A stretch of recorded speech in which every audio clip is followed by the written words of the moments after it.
In this tutorial, I'll show you how to download Zotero. So go to, in your browser, go to zotero.org and you'll come up to this web page. If you already have Zotero installed, you're invited to log in.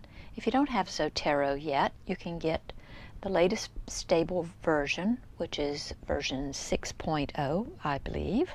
And when you click on download, you should select the version of Zotero that works with your computer. So I'm on a Mac, so it just automatically goes up to Zotero 6 for Mac. And while we're on this page, I'd just like to say that these tabs are a great source of information.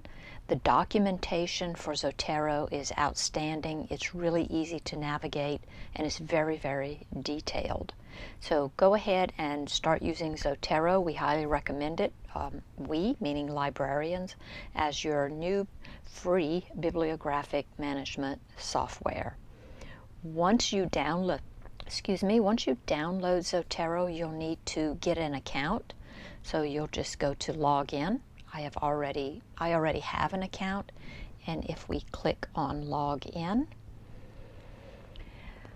this is the web version of Zotero. So you can, my folders are on the left-hand side over here. I have multiple folders going. I use one folder for testing, and there is also a desktop version of Zotero, which I use for annotating PDFs.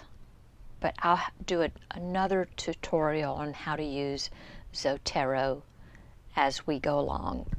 But I just wanted to make sure that you do get Zotero and start using it.